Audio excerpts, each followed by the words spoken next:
Big cinema screen presenting no time to die. कहानी की शुरुआत में मैडलीन नाम की बच्ची को दिखाया जाता है जो अपनी मॉम से पूछती है कि मॉम डैड कब आएंगी और वो क्या काम करते हैं। उसकी मॉम उसे कहती है कि वो लोगों की जान लेने वाले डॉक्टर हैं और वो वापस कभी नहीं आएंगे। ये सुनकर मैडलीन अपनी मॉम की दवाइयाँ लेने के लिए ऊपर के कमरे में चली जाती है। तभी उनके घर में एक आदमी दाखिल होता है जिसने मास्क पहन रखा होता है। वो मैडलीन की मॉम से पूछता है कि तुम्हारे हस्बैंड कहाँ पर हैं। वो जवाब देती है कि वो यहाँ पर नहीं है और शायद कभी नहीं आएंगे। और तुम कौन हो और तुम्हें क्या काम है। वो कहता है कि तुम्हारे हस्बैंड ने मेरी पूरी फैमिली को मार दिया। और ये कहकर वो मैडलीन की मॉम को मार देता है। ऊपर मैडलीन ने गोलियों की आवाज़ सुन ली थी और वो आदमी मैडलीन को भी ढूंढने लगता है। और जब वो उसके कमरे में पहुंचता है तो वो उसको भी मारने की कोशिश करता है। और फिर हम देखते हैं कि मैडलीन के पास भी एक गन होती है जिससे वो बहुत सारी गोलियां मास्क वाले आदमी पर चलाती है और उसको मार देती है। और फिर वो उस आदमी की लाश को ठिकाने लगाने के लिए बाहर लेकर जाती है। और तभी वो मास्क वाला आदमी फिर से उठकर बैठ जाता है। वो भी मरा नहीं होता। और ये देखकर मैडलीन डर जाती है और वहाँ से भागना शुरू कर देती है। और जब वो भाग रही होती है तो बर्फ़ की तह बहुत पतली होती है जिसके कारण वो पानी के अंदर गिर जाती है। और जब वो मास्क वाला आदमी मैडलीन को डूब कर मरते हुए देखता है तो वो ज़रा घबरा जाता है। उसको अपनी फैमिली की याद आने लगती है और कैसे वो लोग तड़प तड़प कर मर गए। और ये देखकर वो आदमी बर्फ़ की तह पर गोलियां चलाने लगता है और बर्फ़ की तह को तोड़ देता है ताकि मैडलीन वहाँ से खुद ही बाहर आ सके। और वो आदमी मैडलीन को बिना कुछ कहे वहाँ से चला जाता है और मैडलीन बाहर आ जाती है। उसके बाद हमें फिर कुछ सालों बाद का वक्त दिखाया जाता है। मैडलीन अब काफ़ी बड़ी हो चुकी होती है। वो समुंदर में तैर रही होती है। फिर हम इस फिल्म के मेन कैरेक्टर को देखते हैं जिसका नाम जेम्स बॉन्ड था। जेम्स मैडलीन से पूछता है कि इतने वक्त से तुम कहाँ पर थी। फिर वो मैडलीन को लेकर अपने साथ होटल में आ जाता है जहाँ पर ये दोनों एक साथ टाइम स्पेंड करते हैं। और फिर जेम्स मैडलीन से पूछता है, वो पूछता है मैडलीन मैं तुम्हें बहुत अरसे से जानता हूँ लेकिन तुमने अपनी फैमिली से मुतल्लिक कभी कुछ नहीं बताया कि तुम कहाँ से आई हो, तुम कौन हो। मैडलीन कहती है कि मैं तुम्हें सब कुछ बताऊंगी लेकिन उससे पहले तुम्हें अपनी दोस्त की कब्र पर जाना होगा और उसे माफ़ करना होगा। और उसके बारे में मुझे एक एक बात बतानी होगी क्योंकि जिस लड़की के बारे में मैडलीन बात कर रही थी उसने जेम्स को धोखा दिया था। और इसलिए मैडलीन जेम्स को ये सब कुछ करने और उस लड़की को माफ़ करने के लिए कह रही थी। और जब जेम्स उस लड़की की कब्र पर जाता है तो और जब वो वहाँ पर होता है तो उससे वहाँ पर एक निशान, एक सिंबल मिलता है। अभी उसे देख ही रहा होता है। वहाँ पर एक ज़ोरदार धमाका होता है जिससे जेम्स दूर जाकर गिरता है। वहीं पर एक गाड़ी थी और उसमें कुछ लोग थे जो जेम्स को कुचलने और उसको मारने की कोशिश करते हैं। जेम्स वहाँ बड़ी मुश्किल से अपनी जान बचाता है और उन लोगों से लड़ता है। वहाँ पर वो एक आदमी को पकड़ लेता है। जेम्स रस्सी से उसका गला दबाने लगता है और उससे पूछता है कि बताओ मैं यहाँ पर हूँ, तुम्हें किसने बताया। वो कहता है कि क्या तुम जानते नहीं, तुम जिस लड़की के साथ हो वो उसी आदमी की बेटी है जिसको बहुत साल पहले तुमने मार दिया था। जेम्स गुस्से से भरा हुआ वापस मैडलीन के पास आता है। वो उससे पूछता है कि उन लोगों को कैसे पता चला कि मैं ग्रेवयार्ड में हूँ और उसके फादर का नाम लेकर पूछता है कि वो तुम्हारे क्या लगते हैं। मैडलीन कहती है कि क्या तुम पागल हो गए हो, मैं किसी को नहीं जानती और मैं भला किसी को क्यों कहूँगी कि वो तुम्हारी जान ले ले। जेम्स यहाँ पर मैडलीन पर बहुत ज़्यादा गुस्सा होता है और वो मैडलीन को वहाँ पर कार से लेकर निकल जाता है। रास्ते में मैडलीन के फ़ोन पर किसी की कॉल आती है और जब जेम्स मैडलीन के फ़ोन को कान पर लगाता है तो कोई कह रहा था मैडलीन तुम्हारे बाप को तुम पर आज बहुत ज़्यादा फ़ख्र हो रहा होगा। और तभी बहुत सारी कारों पर कुछ गुंडे आकर उन पर अटैक कर देते हैं। वो लोग उनकी गाड़ी पर गोलियां चलाने लगते हैं लेकिन जेम्स की कार बुलेट प्रूफ होती है, उस पर किसी गोली का कोई असर नहीं होता। फिर जेम्स अपनी गाड़ी के खुफिया हथियारों से उन लोगों पर बहुत गोलियां बरसाता है। बहुत से लोग मारे जाते हैं। उसके बाद देखते हैं कि जेम्स मैडलीन को एक ट्रेन में सवार करा देता है। उसे कहता है आज के बाद हम कभी नहीं मिलेंगे। फिर 5 साल बाद का सीन दिखाया जाता है। बहुत सारे लोग एक कंपनी पर हमला कर रहे होते हैं। इस कंपनी में बायोटेक्निकल हथियार बनाए जाते थे और यहाँ पर जो सबसे बड़ा साइंसदान होता है उसको किसी की कॉल आती है। उसको कहा जाता है कि अगर तुम अपनी ज़िंदगी चाहते हो तो सारे केमिकल लेकर हमारे आदमियों के साथ आ जाओ। और फिर वहाँ पर वो लोग आ जाते हैं। वो सभी लोग साइंटिस्ट और उसके सभी केमिकल्स को लेकर अपने खुफिया ठिकाने पर अपने बॉस के पास ले जाते हैं। यहाँ पर दूसरी तरफ जेम्स अपने एक पुराने दोस्त से मिलता है जो उसको अपने एक साथी से मिलवाता है। वो आदमी कहता है कि जेम्स हम जानते हैं कि तुमने अपनी पुरानी कंपनी को छोड़ दिया है। दरअसल जेम्स उसी कंपनी में काम करता था जिस कंपनी के साइंटिस्ट को अगवा किया गया था। उसका दोस्त भी उसे कहता है कि हम जानते हैं कि तुमने अपनी कंपनी को छोड़ दिया है, इसलिए तुम हमारा साथ दो, हमें तुम्हारी ज़रूरत है। वो उसे बताता है जिन लोगों ने साइंटिस्ट को अगवा किया है वहाँ से उन लोगों ने खतरनाक केमिकल को भी चुरा लिया है जिससे पूरी दुनिया को खतरा हो सकता है। तुम हमारा साथ देकर उस साइंटिस्ट को छुड़वाने में हमारी मदद करो जो कि एक ग्रुप के कब्जे में है। अब जिन लोगों ने उस केमिकल को चुराया है, उस साइंटिस्ट को अगवा किया है, उन लोगों की लैब, उनका खुफिया ठिकाना दूसरे शहर में था। अब जेम्स अपने अगले मिशन पर यहाँ से निकल जाता है। लेकिन अपने इस मिशन पर वो अकेला नहीं था, उसके साथ उसकी एक पुरानी साथी भी थी जो कि पहले भी उसके साथ काम कर चुकी थी। अब जेम्स यहाँ से उस दूसरे शहर में पहुंच जाता है। यहाँ पर वो एक लड़की से मिलता है। ये लड़की उसके उसी दोस्त की साथी थी जिसने उसको इस मिशन पर भेजा था। वो बहुत खूबसूरत लड़की थी, इसलिए जल्द ही जेम्स की उससे अच्छी दोस्ती हो जाती है। वो दोनों मिलकर एक जगह पर एक पार्टी पर जाते हैं। ये पार्टी दरअसल में उन्हीं लोगों की थी जिन्होंने साइंटिस्ट को अगवा किया था। यहाँ पर उनका लीडर तो नहीं होता, लेकिन बाकी सब लोगों ने जेम्स पर अच्छी तरह से नज़र रखी होती है। अब जो कि साइंटिस्ट था वो इन्हीं लोगों के कब्जे में था, और जब उनको पता चलता है कि जेम्स भी इस पार्टी में है तो वो लोग साइंटिस्ट को, जो कि उनके कब्जे में था, उसको इस हथियार को एक्टिवेट करने का कहते हैं। दरअसल में वो लोग जेम्स को इसी वेपन से मार देना चाहते थे, लेकिन यहाँ पर जेम्स पर किसी भी चीज़ का कोई भी असर नहीं होता। असल में वो साइंटिस्ट पहले ही उस वेपन में डीएनए को बदल चुका होता है, क्योंकि उस वेपन में जिस इंसान का भी डीएनए होगा उसका केमिकल सिर्फ उसी इंसान पर असर करेगा। और यहाँ पर उस साइंटिस्ट ने उसी ग्रुप के लोगों का डीएनए उस वेपन में डाल दिया था, और जिससे अब वहाँ पर ग्रुप के लोग एक एक करके मरने लगते हैं। ये देखकर साइंटिस्ट भी बहुत खुश हो जाता है, क्योंकि उसके केमिकल वेपन ने काम करना शुरू कर दिया था। जेम्स उस साइंटिस्ट को बचा लेता है। अब वो लोग यहाँ से निकलने ही वाले होते हैं, और तभी वहाँ पर एक और दूसरे ग्रुप के लोग आकर साइंटिस्ट को अपने साथ लेकर चले जाते हैं, और यहाँ पर जोरों की लड़ाई होना शुरू हो जाती है। यहाँ पर मुख्तलिफ ग्रुप के लोग एक दूसरे पर गोलियाँ चला रहे होते हैं। जेम्स का साथ यहाँ पर वो लड़की भी दे रही होती है। ये एक एक करके उन लोगों को मार रहे होते हैं, और अब उस साइंटिस्ट को भी इन लोगों ने दोबारा से छुड़वा लिया था। वो लड़की इन सबको लेकर एक दरवाजे पर आ जाती है, और इस खुफिया दरवाजे से साइंटिस्ट को लेकर वो यहाँ से निकल जाते हैं। फिर ये लोग एक शिप पर आ जाते हैं। यहाँ पर वो आदमी और जेम्स का वो दोस्त जिसने कि जेम्स को इस मिशन पर भेजा था वो पहले से ही मौजूद होते हैं। यहाँ पर जेम्स उस साइंटिस्ट से पूछता है कि इस केमिकल हथियार का असल मकसद क्या है, और ये वेपन तुमने किन लोगों के लिए बनाया है। और तभी वो आदमी, जो कि जेम्स के दोस्त का साथी होता है, उस पर अटैक कर देता है, क्योंकि ये आदमी भी जेम्स और अपने दोस्त को धोखा दे रहा था, क्योंकि ये किसी और के साथ मिला हुआ था। और ये आदमी अपने दोस्त को गोली मार देता है, और शिप में धमाका करके साइंटिस्ट को अपने साथ प्लेन में बिठाकर यहाँ से निकल जाता है।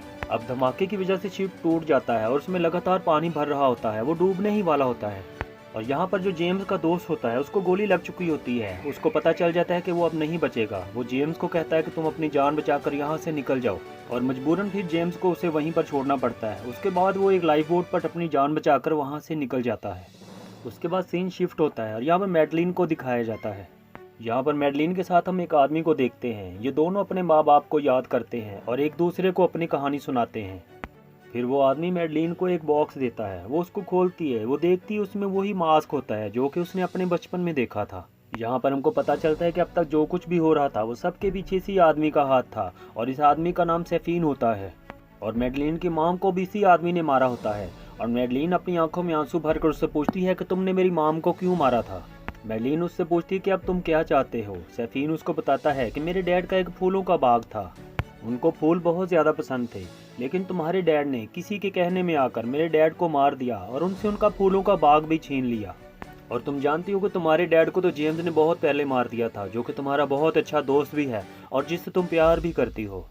लेकिन अब उस इंसान की बारी है जिसके कहने पर तुम्हारे डैड ने मेरे डैड को मारा था, और उस इंसान को अब तुम मारोगी। मैडलिन उसे कहती है कि तुम्हारी बातों का यकीन मैं क्यों करूं और तुम्हारे लिए क्यों काम करूं। जिस पर सैफीन उसे कहता है कि मैं जानता हूं तुम्हारे लिए अब भी कोई है जो कि तुम्हें बहुत प्यारा है और तुम उसको खोना नहीं चाहोगी।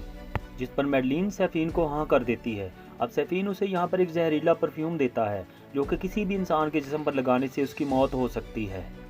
उधर जेम्स एक आदमी के पास जाता है जो कि इसका पुराना दोस्त था। वो जेम्स से कहता है कि क्या तुम नहीं जानते थे कि वो साइंटिस्ट किसी और के लिए काम कर रहा है, हालांकि तुमने इतने साल उसके साथ काम किया था। जेम्स कहता है कि वो बातें अब ज़रूरी नहीं है, ज़रूरी ये है कि साइंटिस्ट अब किस जगह पर है, वो किसके लिए काम करता है, हमारे लिए अब ये ज़्यादा ज़रूरी है। उसका दोस्त एक एजेंट होता है और उसके कब्जे में वो लीडर होता है जिसने सबसे पहले साइंटिस्ट को अगवा करवाया था। अब जेम्स का दोस्त जेम्स को उस आदमी से मिलने और उससे बात करने की इजाज़त दे देता है। अब वो आदमी जो कि इनके कब्जे में होता है जिसने कि साइंटिस्ट को अगवा करवाया था, वो बहुत गुस्से वाला होता है और थोड़ा पागल भी होता है। इसलिए यहाँ पर इन लोगों ने एक दिमाग की डॉक्टर को भी बुलवा रखा होता है जो कि कोई और नहीं मैडलिन थी। अब बहुत सालों के बाद जेम्स और मैडलिन एक दूसरे को देखते हैं। इन दोनों का आमना सामना होता है। जेम्स अपना हाथ मैडलिन से मिलने के लिए आगे बढ़ाता है, लेकिन मैडलिन अपना हाथ आगे नहीं बढ़ाती क्योंकि उसके हाथ पर वही जहरीला परफ्यूम लगा हुआ था। ये भी उस आदमी को मारने के लिए यहाँ पर आई है जिससे मिलने के लिए जेम्स जा रहा था, और ये वही आदमी है जिसके कहने पर सैफीन के डैड ने मैडलिन के डैड को मारा था। यहाँ ये दोनों जेल के अंदर आ जाते हैं और इनके सामने उस आदमी को लाया जाता है। यहाँ पर जेम्स दोबारा से मैडलिन के हाथ को पकड़ने की कोशिश करता है, जिससे वो परफ्यूम जेम्स के हाथ पर लग जाता है और मैडलिन घबरा कर वहाँ से चली जाती है। यहाँ पर जेम्स उस आदमी से पूछता है, बताओ कि वो साइंटिस्ट कहाँ पर है, लेकिन वो आदमी उसको कुछ नहीं बताता। उल्टा वो जेम्स के माजी के बारे में बात कर कर उसको गुस्सा दिलाने की कोशिश करता है, और वो ऐसा इसलिए करता है ताकि जेम्स गुस्से में आकर उसके ऊपर हाथ उठाए और जिसकी वजह से उसको पनिशमेंट मिले, और जेम्स ऐसा ही करता है। जेम्स गुस्से में आकर उसका गला दबाने लगता है। वो जेम्स को कहता है कि तुम इंतहाई खुदगर्ज इंसान हो, तुम मैडलिन के नहीं हो सके तो किसी और के क्या होगे। जिस बात पर मैडलिन को तुमने छोड़ा था वो सब मेरा प्लान था। और ये बात सुनकर जेम्स वहाँ से बाहर चला जाता है। थोड़ी देर के बाद पता चलता है कि अचानक से उस आदमी की मौत हो गई, क्योंकि जेम्स के हाथों को वो परफ्यूम लगा हुआ था जिसमें कि जहर था, जो कि सिर्फ इसी आदमी के डीएनए के लिए बनाया गया था। और सभी लोग उसे मरा हुआ देख के बहुत हैरान होते हैं और ये सब सोचने लगते हैं कि हम किस तरह से उस आदमी तक पहुंचेंगे जिसके लिए कि साइंटिस्ट काम करता है। तभी वहाँ पर इनकी एक असिस्टेंट होती है और वो कहती है कि जेम्स, क्या तुम जानते हो कि इस वक्त मैडलिन कहाँ पर है, क्योंकि अब सिर्फ हमें मैडलिन ही बता सकती है कि उसको ये जहर किसने दिया था। तुम्हें मैडलिन से फिर से मिलना होगा। और ये बात सुनकर जेम्स मैडलिन को ढूंढने के लिए उसके पुराने घर की तरफ निकल पड़ता है, जहाँ मैडलिन उसे मिल जाती है और मैडलिन को बताता है कि उस आदमी ने मुझे सब कुछ बता दिया है कि तुमने मुझे धोखा नहीं दिया था और अगर हो सके तो तुम मुझे माफ़ कर देना। वो कहता है कि लेकिन अब भी मैं यहाँ पर अपने काम से आया हूँ, क्या तुम मुझे बता सकती हो कि वो आदमी कौन है जिसने कि तुम्हें जहर दिया था उस आदमी को मारने के लिए। वो जेम्स को लेकर अपने डैड के कमरे में आ जाती है, जहाँ पर वो उसको बताने लगती है। वो उसे बताती है कि जो आदमी जेल में मारा गया उस आदमी ने मेरे डैड को एक फैमिली को मारने के लिए कहा था। मेरे डैड ने सभी लोगों को मार दिया, लेकिन उनमें से एक बच्चा बच गया जो कि अभी भी जिंदा है। उन लोगों का एक आइलैंड था जिस पे एक फूलों का बाग था। उस आदमी का नाम सैफीन है जो कि अभी भी जिंदा है, और उसी आदमी ने मुझे वो जहर दिया था और उसके इरादे कुछ ठीक नहीं है। वो उन्हीं पौधों में जहरीला केमिकल डालकर दुनिया को ख़त्म करना चाहता है, और वो आदमी जिसने कि शिप को डिस्ट्रॉय किया था उन्हीं लोगों के साथ मिलकर काम कर रहा है। और फिर मैडलिन जेम्स को एक छोटी सी बच्ची से मिलवाती है जो कि इन दोनों की बेटी थी, और इसके बारे में मैडलिन ने जेम्स को कभी नहीं बताया था। और तभी वहाँ पर कुछ लोग आ जाते हैं जो कि इनको मारना चाहते हैं। ये सब सैफीन के गुंडे थे, क्योंकि सैफीन नहीं चाहता था कि लोगों को उसके प्लान, उसके आइलैंड के बारे में पता चले। जेम्स अपनी बेटी और मैडलिन को लेकर वहाँ से भागता है, लेकिन वो लोग उनका पीछा करते हैं। वो लोग इन पर हमला कर रहे थे। अब ये लोग जंगल की तरफ आ जाते हैं। यहाँ पर जेम्स अपनी बेटी और मैडलिन को एक झोंपड़ी में छुपाकर उन लोगों से लड़ने के लिए निकल पड़ता है। जेम्स एक के बाद एक उन लोगों को मार रहा होता है, और तभी यहाँ पर सैफीन आ जाता है और वो इस बात का फ़ायदा उठाकर मैडलिन और उसकी बेटी को लेकर हेलीकॉप्टर वहाँ से निकल जाता है। ये उनको अपने आयरलैंड पर ले जाता है। यहाँ पर उनको वो बाग भी दिखाता है और वो जगह दिखाता है यहाँ पर वो एक केमिकल तैयार कर रहा था जिससे वो दुनिया की आबादी को कंट्रोल करना चाहता था। वो अपनी फैमिली का बदला मैडलिन से लेना चाहता था। वो उसकी बेटी को उससे अलग कर देता है। अब जेम्स और उसकी एक साथी यहाँ पर आइलैंड पर पहुँच जाते हैं। उनके साथ जीपीएस भी लगा हुआ था। यहाँ पर आते ही जेम्स और उसकी साथी साइंटिस्ट को बंदी बना लेते हैं। फिर लाउड स्पीकर पर सैफीन की आवाज़ सुनाई देती है। वो कहता है कि जेम्स, कितनी अजीब बात है, मेरे पास तुम्हारी दो मानते हैं, अगर तुम चाहो तो हम बैठकर बात कर सकते हैं। अब जेम्स साइंटिस्ट को अपनी साथी के हवाले करके सैफीन से बात करने के लिए जाता है। सैफीन के पास जेम्स की बेटी होती है। वो उसे कहता है कि देखो, मैं खून खराबा नहीं चाहता, बस तुम आराम से मेरे आदमी को मेरे हवाले कर दो और तुम चुपचाप यहाँ से मैडलिन और अपनी बेटी को लेकर निकल जाओ। लेकिन याद रहे, अगर तुमने मेरे जहरीले पौधों को ख़राब करने की कोशिश की तो मैं तुम्हें ऐसी मौत मारूंगा कि तुमने कभी सोचा भी नहीं होगा। ये सब बातें सुनकर जेम्स को बहुत ज़्यादा गुस्सा आता है और जेम्स उस पर अटैक कर देता है, लेकिन सैफीन वहाँ पर अंडरग्राउंड रास्ते से कहीं गायब हो जाता है। जेम्स सैफीन के काफ़ी लोगों को मारता है और किसी तरह से मैडलिन और अपनी बेटी को ढूंढ लेता है। उधर जेम्स की साथी लड़की साइंटिस्ट को पकड़ लेती है और उसको केमिकल वाले पानी में गिराकर मार देती है। उधर एक एजेंट जेम्स को बताता है कि कुछ हेलीकॉप्टर आयरलैंड की तरफ बढ़ रहे हैं जो कि केमिकल वाले पौधों को लेने के लिए आ रहे हैं। वो कहता है कि तुम्हें जल्द से जल्द उन केमिकल वाले पौधों को ख़त्म करना होगा। जेम्स मैडलिन अपनी बेटी को अपनी साथी के हवाले कर देता है जो उनको लेकर यहाँ से चली जाती है। जेम्स एजेंट को आयरलैंड पर मिसाइल से हमला करवाने को कहता है ताकि सारे वेपन और केमिकल यहीं पर डिस्ट्रॉय हो जाएं। जब सैफीन को इस बात का पता चलता है तो बड़े बड़े डोम से उस जगह को सील कर देता है ताकि किसी मिसाइल का उस जगह पर कोई असर ना हो सके, लेकिन जेम्स उन डोम्स को दोबारा से हटा देता है। अब सैफीन और जेम्स की यहाँ पर बहुत लड़ाई होती है और जेम्स सैफीन को मार देता है लेकिन सैफीन मरते मरते जेम्स की बॉडी पर एक ऐसा केमिकल लगा देता है कि जेम्स जिस इंसान को भी छुएगा उस इंसान की उसी वक्त मौत हो जाएगी। जेम्स का एजेंट दोस्त उसे बताता है कि इस जहर की कोई दवा, कोई एंटीडोट नहीं है। अब वो वक्त आ गया था, जेम्स मरने ही वाला था। जेम्स मैडलिन से आखिरी बार बात करता है। वो मैडलिन को बताता है कि मैं यहाँ पर मरने वाला हूँ और मैं तुमसे बहुत ज़्यादा प्यार करता हूँ। और उसके बाद वो आसमान की तरफ अपना चेहरा कर कर खड़े हो जाता है जहाँ ऊपर से मिसाइल आ रहे होते हैं। और इस तरह उन जहरीले पौधों के साथ जेम्स भी मारा जाता है। ये देखकर सब लोग बहुत ज़्यादा दुखी होते हैं और मैडलिन यहाँ पर बहुत ज़्यादा रोती है। जेम्स ने सब लोगों के लिए अपनी जान कुर्बान कर दी थी और जेम्स की इसी बहादुरी के साथ ये मूवी यहीं पर ख़त्म हो जाती है। Thanks for watching.